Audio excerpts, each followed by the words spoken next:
अन्न का आधार भी है तो वो मिठास भी है जो यूपी समेत पूरे देश का मुंह मीठा करती है। यहाँ वो सियासत भी है जो अच्छों को पटखनी देने के लिए जानी जाती है। नमस्कार, मैं हूं आयुष सूर्यवंशी और आज हमारा खास कार्यक्रम उस गढ़ से जहां से बीजेपी को भी इस विधानसभा चुनाव में संजीवनी मिलने की आस है।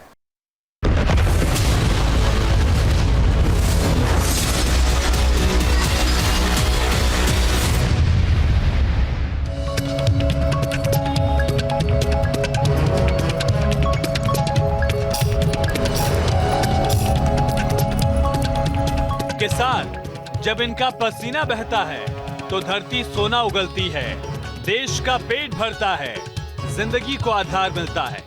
लेकिन जब यही किसान खुद को ठगा हुआ सा पाता है तो शोर तो होता है, सियासत भी भरपूर होती है। देश में किसान मुद्दा तो कई बार बने, लेकिन उनकी हालत में उतना बदलाव नहीं आया जितनी उन पर सियासत हुई। राजनीति तो हर पार्टी ने की, लेकिन फसल से किसानों की जिंदगी का फलसफा न बदल सका। हालांकि इससे इतर कुछ नेता ऐसे भी हैं जो सिस्टम में रहते हुए भी किसानों के मुद्दों पर बेबाक बोलते हैं, उनके हित की चिंता करते हैं और ये भी मानते हैं कि किसानों के लिए अभी बहुत काम करना बाकी है। हमारी सरकार नहीं, कोई भी सरकार 14 दिन में गन्ने का पेमेंट नहीं दिलवा पाई। ये वायदा नहीं, ये शुगर कैन एक्ट है। शुगर मिल बंदी की ओर थी और 200 करोड़ से ऊपर बकाया था। तो मैं केंद्रीय मंत्री होने के बावजूद अगले दिन थाने में जाकर धरने पे बैठ गया था। 2 दिन में थाने में बैठ रहा धरने पे। अभी लगा नहीं मुजफ्फरनगर में आसपास के मैं केंद्रीय मंत्री हूँ। अगर आप जब मैं जाऊँगा लोगों के पास में मिलूंगा तो शायद विधायक से भी कम प्रोटोकॉल मेरा आपको दिखाई देगा। किसान नेता की पहचान, केंद्रीय मंत्री का पद, जाटलैंड का योद्धा, खेतिहर का खैरख्वाह। संजीव बालियान यूं तो किसी परिचय के मोहताज नहीं, लेकिन उनका एक परिचय और है, और वो परिचय है उनका किसानों से संवाद बनाए रखना। संजीव बालियान किसानों को तोड़ने में नहीं बल्कि जोड़ने में विश्वास रखते हैं, और ऐसा उनके बयानों से भी झलकता है। यूपी विधानसभा चुनाव के लिए पश्चिमी यूपी में संजीव बालियान बीजेपी के लिए सियासत की संजीवनी साबित हो रहे हैं, तो जाटलैंड में इस सियासतदान का जलवा आज भी कायम है। किसान, गन्ना, जाट और खाप, कुछ ऐसी ही पहचान है पश्चिमी उत्तर प्रदेश के कई हिस्सों की। संजीव बालियान इसी सियासत के सूरमा माने जाते हैं। हालांकि हाल में खत्म हुआ किसान आंदोलन मुश्किल जरूर पैदा कर सकता है इस केसरिया दल के लिए, लेकिन बीजेपी के लिए संजीव बालियान वो नाम है जो किसानों के बीच भी कद्दावर है।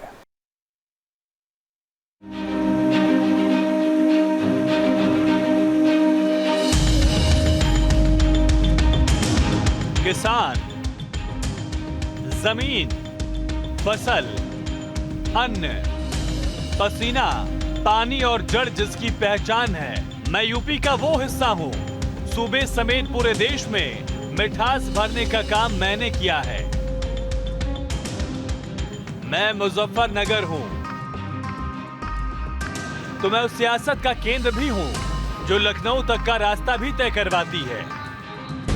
यूपी के सियासी मैप में पश्चिम उत्तर प्रदेश की करीब 136 विधानसभा सीट आती हैं। 2017 में मोदी लहर के बीच बीजेपी ने 26 जिलों की 136 विधानसभा सीटों में 109 सीटों पर जीत दर्ज की थी, जबकि एसपी को उन चुनाव में सिर्फ 20 सीटों पर ही जीत मिली थी।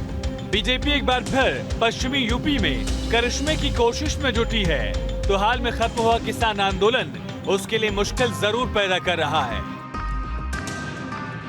ऐसे में बीजेपी ने अपने उस ब्रह्मास्त्र को किसानों को मनाने और बीजेपी के अंदर खाने लाने की जिम्मेदारी सौंपी, जिसने जाटलैंड में बड़े बड़े सियासी योद्धाओं को पटखनी दी।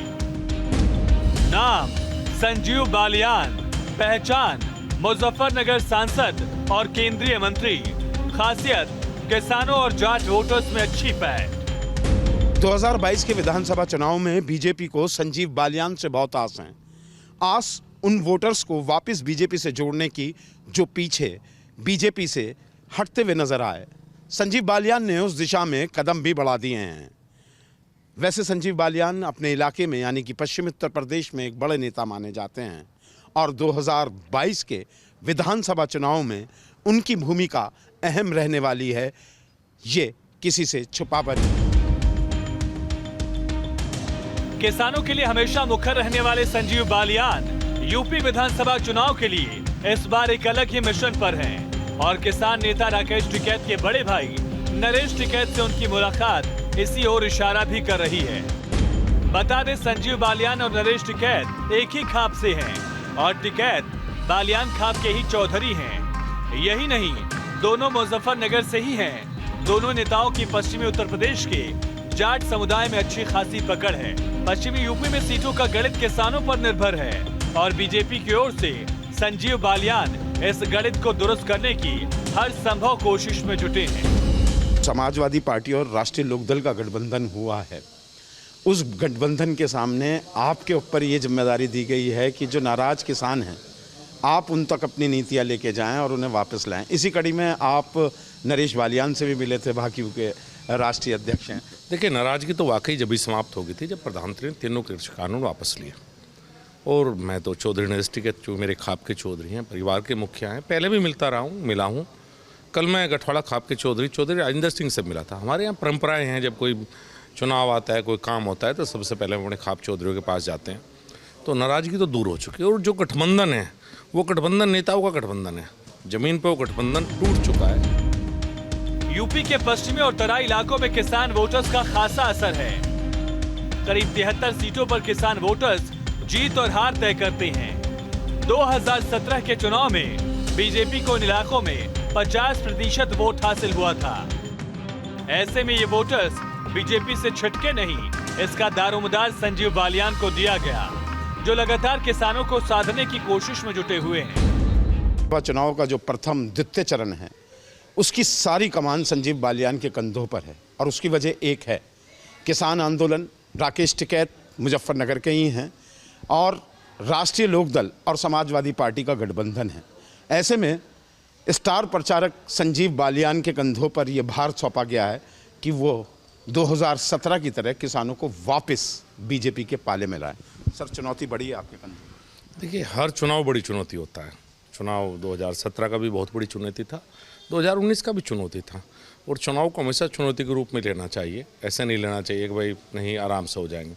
तो हमारे लिए तो हर चुनाव चुनौती है। यूपी में जाटों की आबादी करीब 4% है, जबकि पश्चिमी यूपी में 17%। ऐसे में जाटों के बीच अच्छी पकड़ रखने वाले संजीव बालियान के लिए इन वोटर्स को बीजेपी के पाले में ले आने की चुनौती है, जिसे वो 2017 चुनाव में बखूबी अंजाम दे चुके हैं।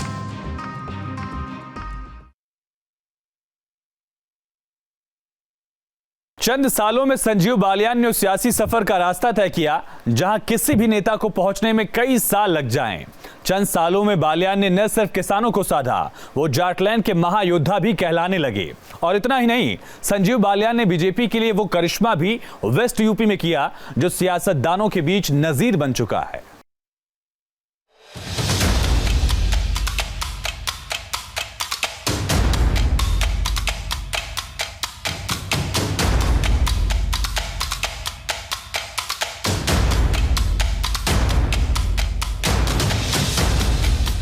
बेबाकी जिसकी पहचान है, तो नेता तो वही बड़े हैं, कार्यकर्ता मैं मजदूर हूँ, वो जमींदार हैं। उनके पास बहुत बड़ी जमीनें थी, मैं तो एक मजदूर हूँ, छोटा सा किसान हूँ। जमीन से जुड़े रहना जिसकी आदत, मैंने कभी प्रोटोकॉल को या उन चीजों को अपने ऊपर हावी नहीं होने दिया। जाट वोटर्स जिसकी ताकत है, संजीव बालियान उस सियासतदान का नाम है। मुजफ्फरनगर के गांव कुटबी में जन्मे संजीव बालियान बीजेपी के उन नेताओं में से एक हैं जो कभी कभार ही संघ की शाखा गए हों। हालांकि अपनी सियासत के दम पर उन्होंने वो मुकाम हासिल किया कि बीजेपी ने लोकसभा का टिकट भी दिया, वो जीते भी और केंद्रीय मंत्री भी बनाए गए। 2013 में मुजफ्फरनगर दंगों के बाद बीजेपी ने संजीव बालियान को लोकसभा का टिकट दिया। अपने पहले ही चुनाव में संजीव बालियान ने सांसद कादिर राणा को 4 लाख से ज्यादा वोटों से शिकस्त दी, तो इसके बाद बालियान केंद्र में मिनिस्टर भी बनाए गए। हालांकि 2.5 साल बाद ही संजीव बालियान से मंत्री पद वापस ले लिया गया, लेकिन इन सब उतार चढ़ाव के बीच भी बालियान रुके नहीं। वो अपनी जनता से मिलते रहे, उनके बीच बने रहे और धीरे धीरे उससे रिश्ते और गाढ़े करते रहे। कोई बनावट नहीं अपनायत अपनात इतनी के जो है एक आम आदमी की तरह काम करता है, बिल्कुल किसी के जो भी जायज़ काम है 1 मिनट नहीं लगाने देते करने के लिए। और बहुत सांसद देखे हमने, खड़े होने की भी जगह नहीं मिली। बहुत बढ़िया उनका कार्यशैली है, इसीलिए जनता ने दोबारा बना। और उनका इतना बढ़िया वर्क है क्षेत्र में कि हर शनिवार इतवार को लोगों से मिलते हैं, जबकि पहले कोई एमपी मिले ही नहीं था। और किसानों सब उनके साथ हैं और उन्हीं का समर्थन करते हैं किसान। हम बहुत खुश हैं अपने मंत्री जी से, और वो बहुत अच्छे से काम करते हैं, बहुत लोकप्रिय हैं। किसानों के बीच में कैसी बात है उनकी? किसानों के बीच अच्छी बात है उनकी, उनको सब पसंद करते हैं। बालियान के लिए असल इम्तिहान आना भी बाकी था, क्योंकि साल 2019 में उन्हें उस सियासतदान से मुकाबला करना था जिसका नाम जाटलैंड के बड़े नेता में आता था। 2019 में बेहद कड़े मुकाबले में संजीव बालियान ने आरएलडी नेता अजीत सिंह को सिर्फ 6,500 वोटों से हराया, जिसके बाद मोदी सरकार 2.0 में उन्हें फिर से केंद्रीय मंत्री पद से नवाजा गया। हर चुनाव के बाद संजीव बालियान का कद लगातार बढ़ता गया। आलम कुछ ऐसा हुआ कि संजीव बालियान धीरे धीरे किसान नेता के तौर पर उभरने लगे।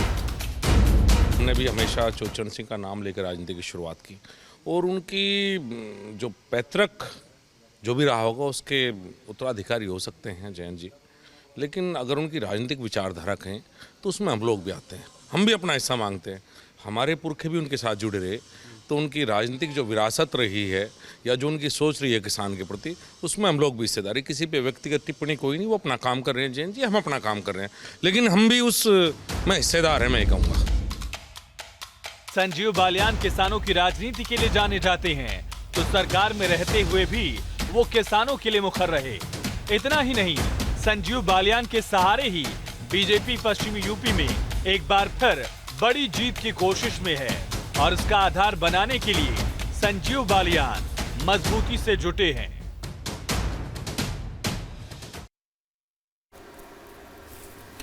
अन्नदाता के लिए अपनापन, किसान नेता की पहचान और जाट वोटर्स के बीच अच्छी पैठ, मुजफ्फरनगर बालियान के विकास पथ से अलग पहचान रखता है। तो अपनी इसी छवि और विकास कदम पर बालियान को उनके गढ़ में चुनौती देने वाला फिलहाल कोई दिखाई नहीं देता।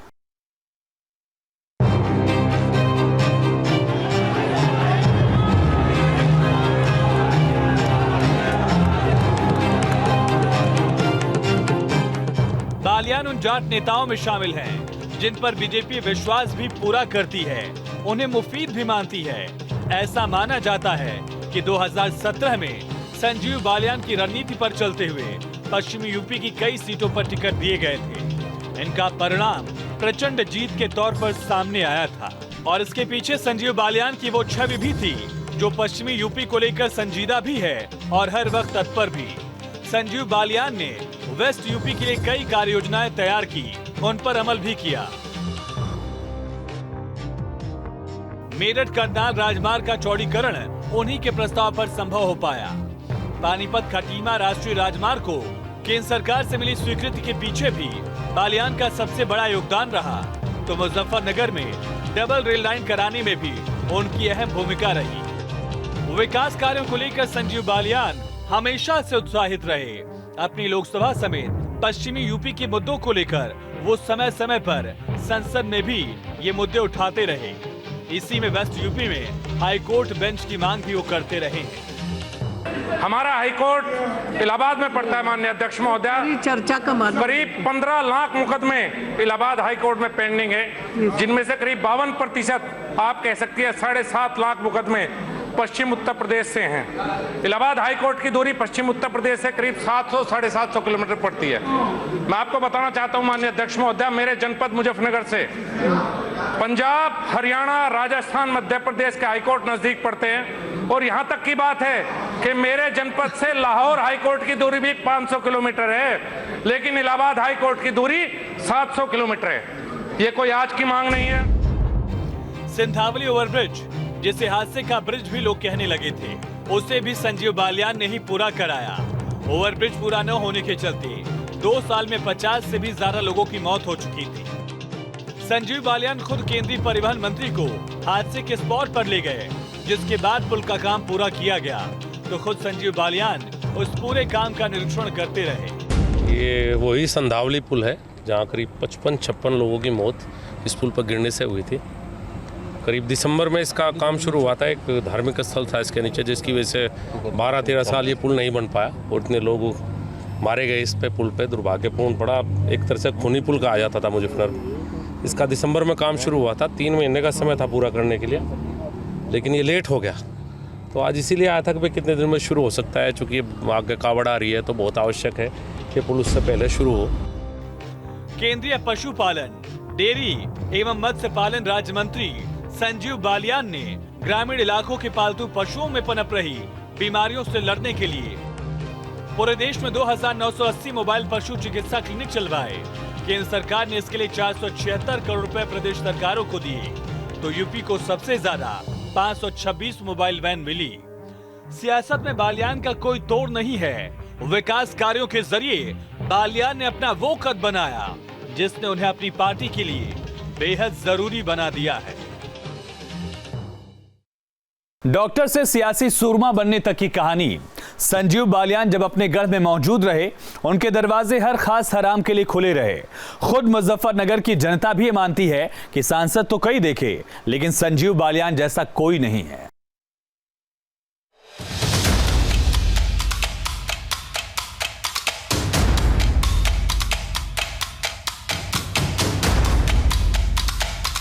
एक मंत्री, एक सांसद हमें पूरे हिंदुस्तान में अपनी नज़र में दिखाई दिया को जिसके अंदर कोई बनावट नहीं। पहली बार हमने एमपी का कोई रोल देखा है, तो पहले एमपी का तो पता ही नहीं था, एमपी भी हो गया। हमारे लिए तो मंत्री जी ही सबसे बड़े नेता मानते हैं हम तो, क्योंकि मंत्री जी ने जितना कार्य क्षेत्र के लिए किया, मेरे हिसाब से तो आज तक किसी मंत्री ने किया नहीं इतना कार्य। हम बहुत खुश हैं अपने मंत्री जी से, और बहुत अच्छे से काम करते हैं, बहुत लोकप्रिय हैं। जनता को अपना बनाने का हुनर संजीव बालियान को अच्छे से आता है। लोगों के सुख दुख में संजीव बालियान हमेशा साथ खड़े रहे। तो विकास की वो वानगी भी थी जिसने संजीव बालियान का कद और उनका रुतबा अपने वोटर्स में जमकर बढ़ाया। बीजेपी में केंद्रीय मंत्री का पद और कामों की लंबी लिस्ट के चलते संजीव बालियान आज भी मुजफ्फरनगर के फेवरेट बने हुए हैं। संजीव बालियान किन मुद्दों को रखने जा रहे हैं इस विधानसभा चुनाव में? कुछ मुद्दे मैं आपको गिना दूं। पलायन, लव जिहाद, घर वापसी, जिन्ना, मथुरा मंदिर या कुछ और? मैं इनमें से कोई मुद्दा नहीं रखूँगा। मैं अब यहाँ से मुजफ्फरनगर जाऊँगा, और जब मैं नोएडा या दिल्ली अपने घर से जाता था मुजफ्फरनगर, तो 4 घंटे लगते थे, 4.5 लगते थे। अब आप और हम चलते हैं 2 घंटे में अपने घर जाऊँगा, अच्छी सड़क पर से। ये सड़कें इस भारतीय जनता पार्टी की सरकार की देन है। इस पश्चिम उत्तर प्रदेश में शाम के समय अगर कोई बच्चा अपने गांव में जाना चाहता था, उसके माँ बाप कहते थे बेटा शहर में रुक जाइए, अंधेरा हो गया, मत आना। अब रात के 10 बजे 11 बजे मोटरसाइकिल पर आपको लड़के घूमते मिलेंगे। मेरे शहर में 9 से 12 का शो बंद था।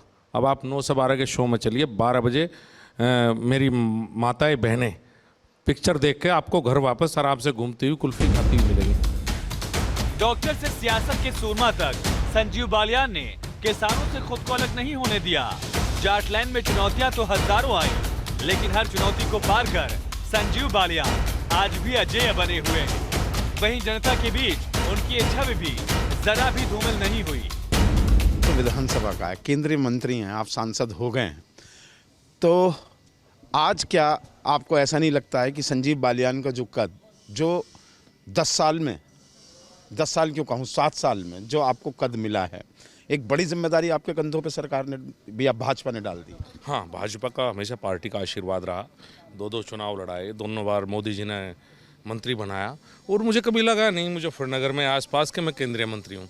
अगर आप, जब मैं जाऊँगा लोगों के पास में मिलूँगा, तो शायद विधायक से भी कम प्रोटोकॉल मेरा आपको दिखाई देगा। अगर कोई नाराज है तो मैं उसके घर जाऊँगा, किसी को भी मनाऊँगा। मैंने कभी ना प्रोटोकॉल की चिंता की, ना मुझे मुजफ्फरनगर में आकर लगा। मुजफ्फरनगर में मात्र डॉक्टर संजीव बालियान हूँ। आज भी मुझे बहुत कम लोग मंत्री कहते हैं। कम समय में संजीव बालियान सियासत का तारा बन गए, तो मुजफ्फरनगर से लेकर पूरे पश्चिमी यूपी तक उनका नाम और उनकी किसान नेता वाली पहचान केसरिया दल को भी आधार देती है। हमारे इस खास शो में सिर्फ इतना ही। मुजफ्फरनगर से अभिषेक शर्मा के साथ मुझे दीजिए इजाजत। नमस्कार।